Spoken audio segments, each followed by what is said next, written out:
what you do. It's space times height divided by 2.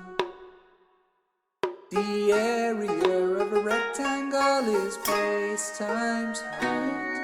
The area of a triangle might be out of sight. This is really simple. This is what you do. It's space times height divided by 2.